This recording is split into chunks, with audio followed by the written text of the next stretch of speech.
Cleopatra by Jacob Abbott. Chapter 9. The Battle of Philippi. Consternation at Rome. Caesar's will. Brutus and Cassius. Parties formed. Octavius and Lepidus.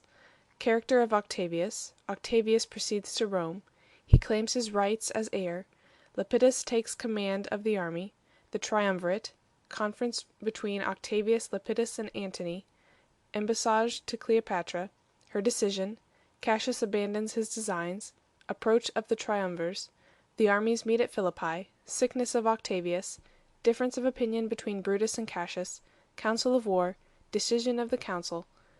Brutus greatly elated. Despondency of Cassius. Preparations for battle. Resolution of Brutus to die. Similar resolve of Cassius. Omens. Their influence upon Cassius. The swarms of bees. Warnings received by Brutus. The spirit seen by Brutus. His conversation with it. Battle of Philippi. Defeat of Octavius. Defeat of Cassius. Brutus goes to his aid. Death of Cassius. Grief of Brutus. Defeat of Brutus. His retreat. Situation of Brutus in the glen. The helmet of water. Brutus surrounded. Proposal of Statilius. Anxiety and suspense. Resolution of Brutus. Brutus's farewell to his friends. The last duty. Death of Brutus. Situation of Antony. When the tidings of the assassination of Caesar were first announced to the people of Rome, all ranks and classes of men were struck with amazement and consternation. No one knew what to say or do. A very large and influential portion of the community had been Caesar's friends. It was equally certain that there was a very powerful interest opposed to him. No one could foresee which of these two parties would now carry the day, and, of course, for a time, all was uncertainty and indecision. Mark Antony came forward at once, and assumed the position of Caesar's representative and the leader of the party on that side. A will was found among Caesar's effects, and when the will was opened it appeared that large sums of money were left to the Roman people and other large amounts to a nephew of the deceased, named Octavius, who will be more particularly spoken of hereafter. Antony was named in the will as the executor of it. This and other circumstances seemed to authorize him to come forward as the head and the leader of the Caesar party.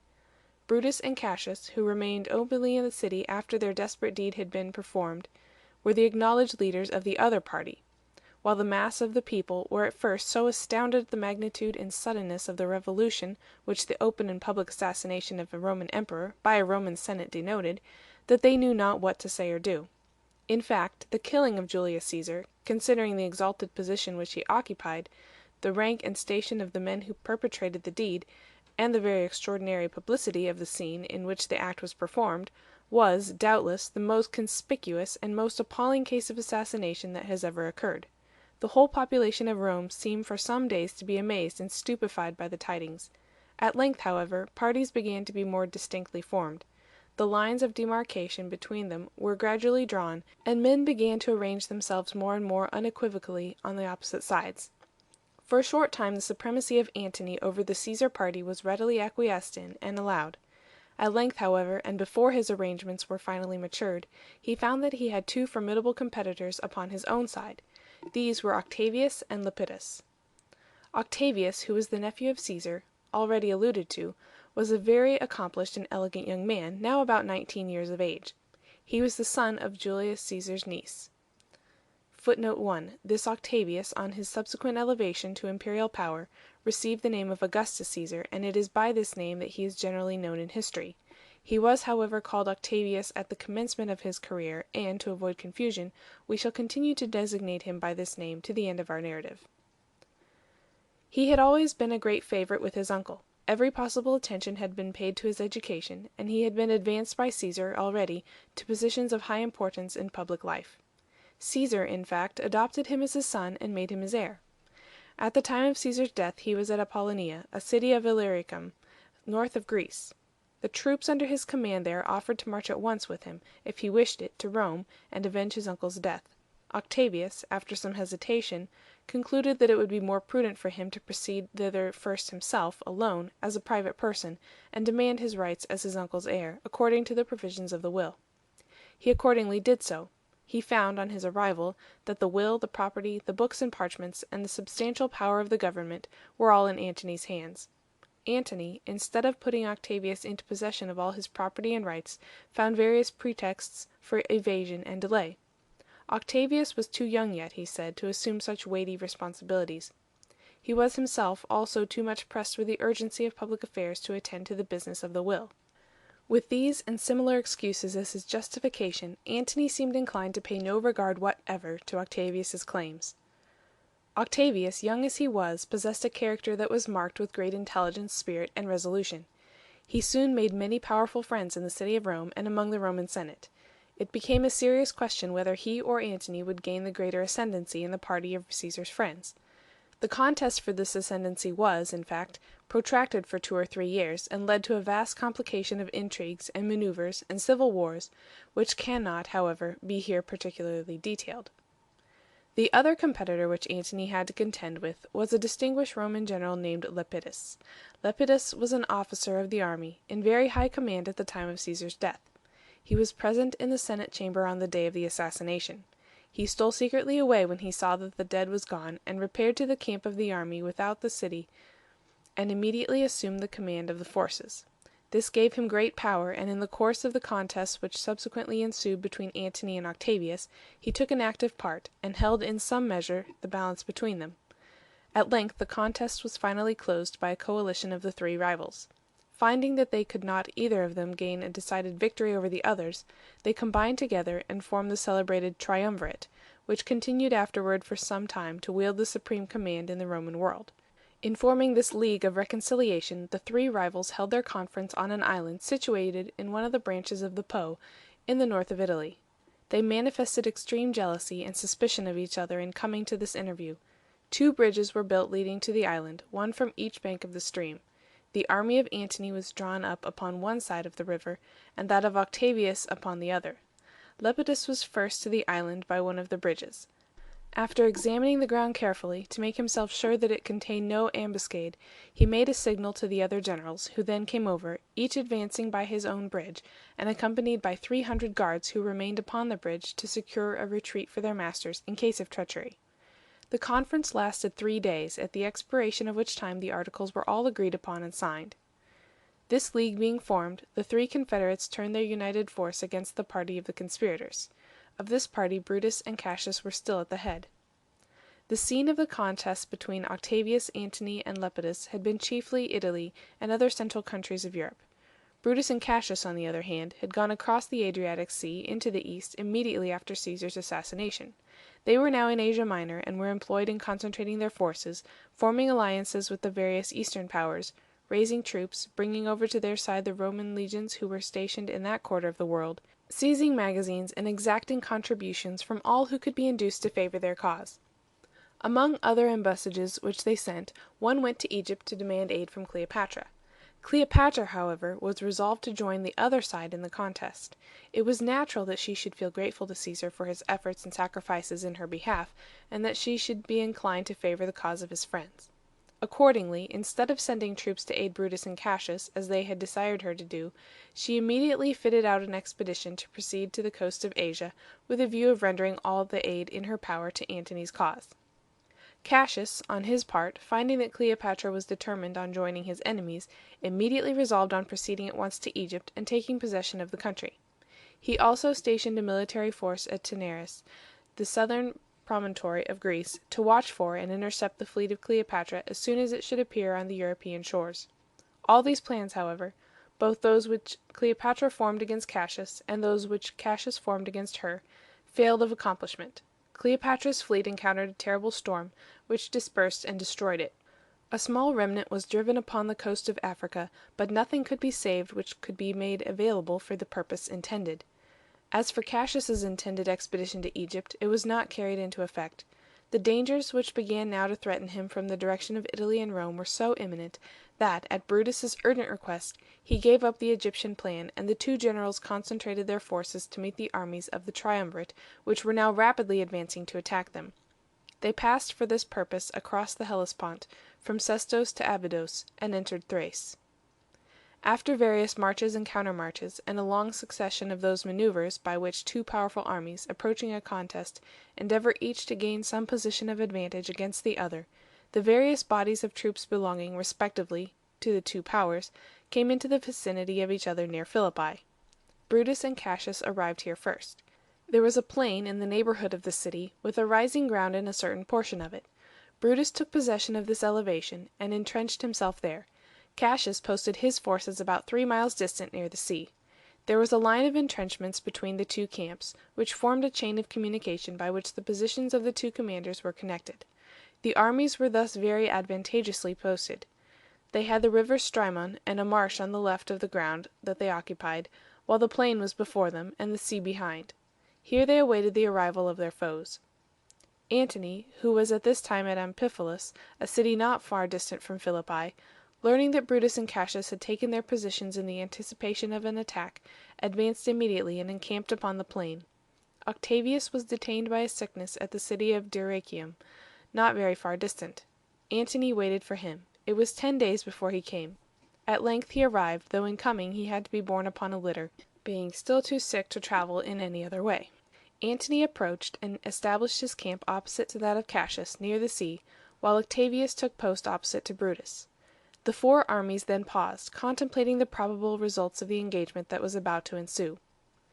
The forces on the two sides were nearly equal, but on the Republican side, that is, on the side of Brutus and Cassius, there was great inconvenience and suffering for want of a sufficient supply of provisions and stores. There was some difference of opinion between Brutus and Cassius in respect to what it was best for them to do. Brutus was inclined to give the enemy battle. Cassius was reluctant to do so, since, under the circumstances in which they were placed, he considered it unwise to hazard, as they necessarily must do, the whole success of their cause to the chances of a single battle. A council of war was convened, and the various officers were asked to give their opinions. In this conference, one of the officers having recommended to postpone the conflict to the next winter, Brutus asked him what advantage he hoped to attain by such delay. "If I gain nothing else," replied the officer, "I shall live so much the longer."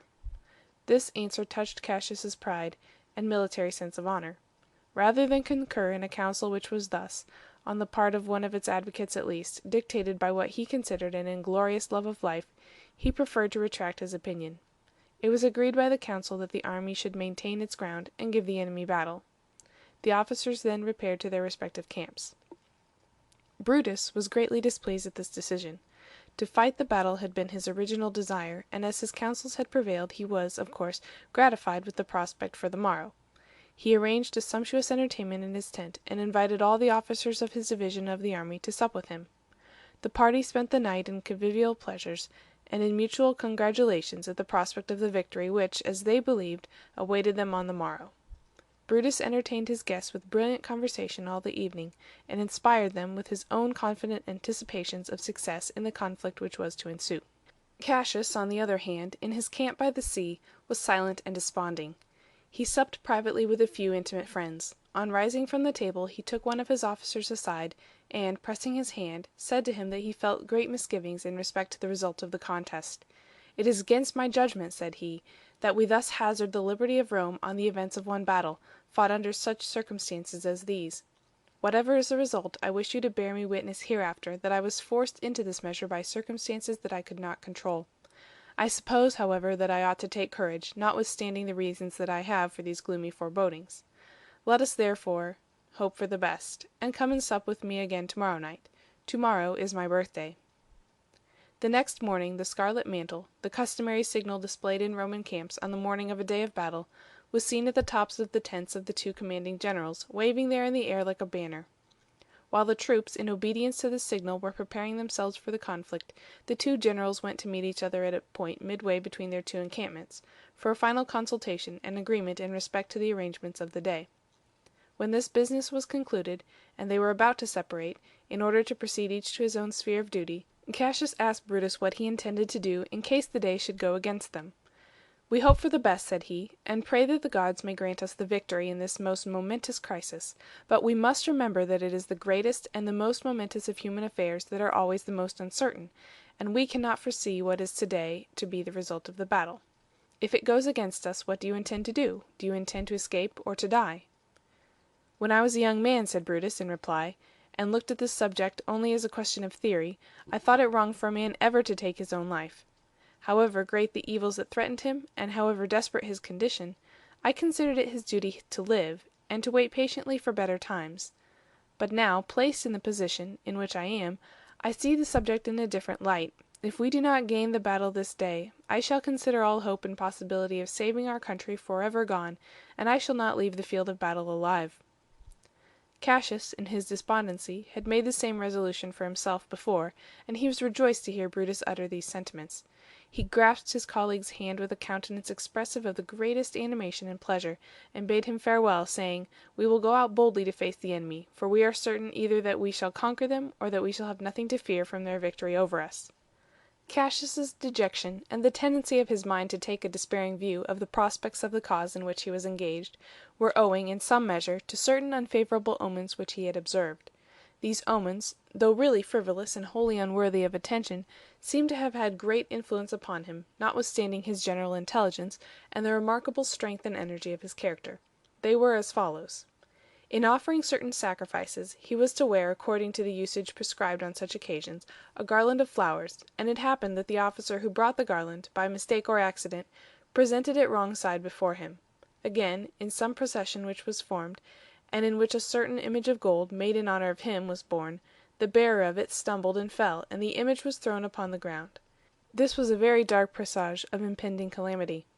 Then a great number of vultures and other birds of prey were seen for a number of days before the battle, hovering over the Roman army, and several swarms of bees were found within the precincts of the camp.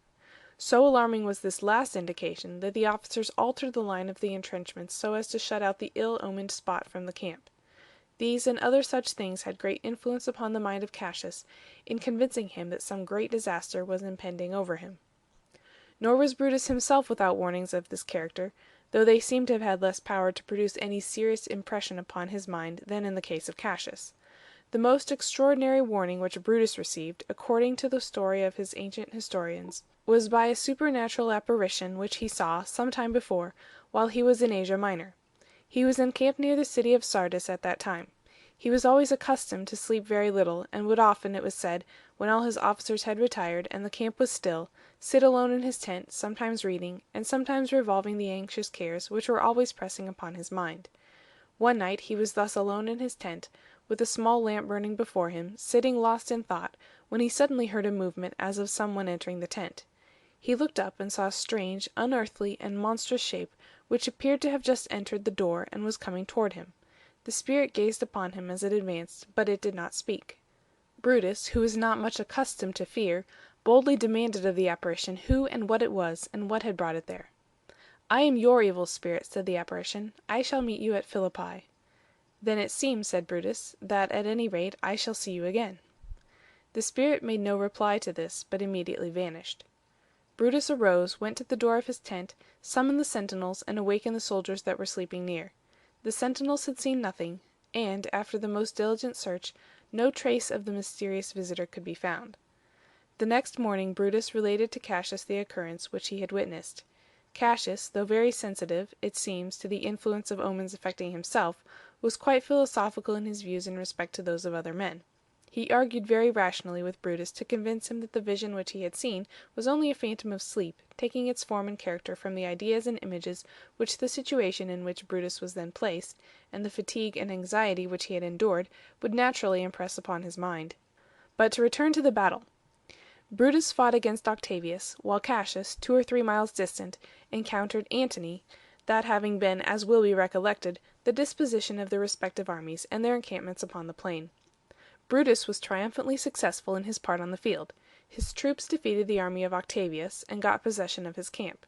The men forced their way into Octavius's tent, and pierced the litter in which they supposed that the sick general was lying through and through with their spears. But the object of their desperate hostility was not there. He had been borne away by his guards a few minutes before, and no one knew what had become of him. The result of the battle was, however, unfortunately for those whose adventures we are now more particularly following, very different in Cassius's part of the field. When Brutus, after completing the conquest of his immediate foes, returned to his elevated camp, he looked toward the camp of Cassius, and was surprised to find that the tents had disappeared. Some of the officers around perceived weapons glancing and glittering in the sun in the place where Cassius's tents ought to appear. Brutus now suspected the truth, which was, that Cassius had been defeated, and his camp had fallen into the hands of the enemy. He immediately collected together as large a force as he could command, and marched to the relief of his colleague. He found him at last, posted with a small body of guards and attendants upon the top of a small elevation to which he had fled for safety. Cassius saw the troop of horsemen which Brutus sent forward coming toward him, and supposed that it was a detachment from Antony's army advancing to capture him. He, however, sent a messenger forward to meet them, and ascertain whether they were friends or foes. The messenger, whose name was Titinius, rode down. The horsemen recognized Titinius, and, riding up eagerly around him, they dismounted from their horses to congratulate him on his safety, and to press him with inquiries in respect to the result of the battle and the fate of his master. Cassius, seeing all this, but not seeing it very distinctly, supposed that the troop of horsemen were enemies, and that they had surrounded Titinius, and had cut him down or made him prisoner. He considered it certain, therefore, that all was now finally lost. Accordingly, in execution of a plan which he had previously formed, he called a servant named Pindarus, whom he directed to follow him, and went into a tent which was near. When Brutus and his horsemen came up, they entered the tent. They found no living person within, but the dead body of Cassius was there, the head being totally dissevered from it. Pindarus was never afterward to be found. Brutus was overwhelmed with grief at the death of his colleague. He was also oppressed by it with a double burden of responsibility and care, since now the whole conduct of affairs devolved upon him alone. He found himself surrounded with difficulties which became more and more embarrassing every day. At length he was compelled to fight a second battle. The details of the contest itself we cannot give, but the result of it was that, notwithstanding the most unparalleled and desperate exertions made by Brutus to keep his men to the work and to maintain his ground, his troops were borne down and overwhelmed by the irresistible onsets of his enemies, and his cause was irretrievably and hopelessly ruined. When Brutus found that all was lost, he allowed himself to be conducted off the field by a small body of guards, who, in their retreat, broke through the ranks of the enemy on a side where they saw that they should meet with the least resistance. They were, however, pursued by a squadron of horse, the horsemen being eager to make Brutus a prisoner. In this emergency, one of Brutus's friends, named Lucilius, conceived the design of pretending to be Brutus, and, as such, surrendering himself a prisoner. This plan he carried into effect. When the troop came up, he called out for quarter, said that he was Brutus, and begged them to spare his life and to take him to Antony. The men did so, rejoicing at having, as they imagined, secured so invaluable a prize. In the meantime the real Brutus pressed on to make his escape. He crossed a brook which came in his way, and entered into a little dell, which promised to afford a hiding place, since it was encumbered with precipitous rocks and shaded with trees. A few friends and officers accompanied Brutus in his flight. Night soon came on, and he lay down in a little recess under a shelving rock, exhausted with fatigue and suffering. Then, raising his eyes to heaven, he imprecated, in lines quoted from a Greek poet, the just judgment of God upon the foes who were at that hour triumphing in what he considered the ruin of his country. He then, in his anguish and despair, enumerated by name the several friends and companions whom he had seen fall that day in battle, mourning the loss of each with bitter grief. In the meantime, night was coming on, and the party, concealed thus in the wild dell, were destitute and unsheltered. Hungry and thirsty, and spent with fatigue as they were, there seemed to be no prospect for them of either rest or refreshment. Finally, they sent one of their number to steal softly back to the rivulet which they had crossed in their retreat, to bring them some water. The soldier took his helmet to bring the water in for want of any other vessel. While Brutus was drinking the water which they brought, a noise was heard in the opposite direction. Two of the officers were sent to ascertain the cause. They came back soon, reporting that there was a party of the enemy in that quarter. They asked where the water was which had been brought. Brutus told them that it had all been drunk, but that he would immediately send for more. The messenger went accordingly to the brook again, but he came back very soon, wounded and bleeding, and reported that the enemy was close upon them on that side too, and that he had narrowly escaped with his life. The apprehensions of Brutus's party were greatly increased by these tidings. It was evident that all hope of being able to remain long concealed where they were must fast disappear. One of the officers, named Statilius, then proposed to make the attempt to find his way out of the snare in which they had become involved. He would go, he said, as cautiously as possible, avoiding all parties of the enemy, and being favored by the darkness of the night, he hoped to find some way of retreat. If he succeeded, he would display a torch on a distant elevation which he designated, so that the party in the glen, on seeing the light, might be assured of his safety. He would then return and guide them all through the danger, by the way which he should have discovered. This plan was approved, and Statilius accordingly departed. In due time the light was seen burning at the place which had been pointed out, and indicating that Statilius had accomplished his undertaking. Brutus and his party were greatly cheered by the new hope which this result awakened. They began to watch and listen for their messenger's return. They watched and waited long, but he did not come. On the way back he was intercepted and slain. When at length all hope that he would return was finally abandoned, some of the party, in the course of the despairing consultations which the unhappy fugitives held with one another, said that they must not remain any longer where they were, but must make their escape from that spot at all hazards. "Yes," said Brutus, "we must indeed make our escape from our present situation, but we must do it with our hands, and not with our feet." He meant by this that the only means now left to them to evade their enemies was self-destruction. When his friends understood that this was his meaning, and that he was resolved to put this design into execution in his own case, they were overwhelmed with sorrow. Brutus took them one by the hand and bade them farewell. He thanked them for their fidelity in adhering to his cause to the last, and said that it was a source of great comfort and satisfaction to him that all his friends had proved so faithful and true. "I do not complain of my hard fate," he added, "so far as I myself am concerned. I mourn only for my unhappy country. As to myself, I think that my condition even now is better than that of my enemies, for though I die, posterity will do me justice, and I shall enjoy forever the honor which virtue and integrity deserve, while they, though they live only to reap the bitter fruits of injustice and tyranny. After I am gone," he continued, addressing his friends, as before, "think no longer of me, but take care of yourselves. Antony, I am sure, will be satisfied with Cassius's death and mine. He will not be disposed to pursue you vindictively any longer. Make peace with him on the best terms that you can." Brutus then asked first one and then another of his friends to aid him in the last duty, as he seems to have considered it, of destroying his life, but one after another declared that they could not do anything to assist him in carrying into effect so dreadful a determination. Finally, he took with him an old and long-tried friend named Strato, and went away a little, apart from the rest. Here he solicited once more the favor which had been refused him before, begging that Strato would hold out his sword. Strato still refused. Brutus then called one of his slaves. Upon this, Strato declared that he would do anything rather than that Brutus should die by the hand of a slave. He took the sword, and with his right hand held it extended in the air. With the left hand he covered his eyes, that he might not witness the horrible spectacle. Brutus rushed upon the point of the weapon with such fatal force that he fell and immediately expired. Thus ended the great and famous battle of Philippi, celebrated in history as marking the termination of the great conflict between the friends and the enemies of Caesar, which agitated the world so deeply after the conqueror's death. This battle established the ascendancy of Antony, and made him for a time the most conspicuous man, as Cleopatra was the most conspicuous woman, in the world. End of chapter 9.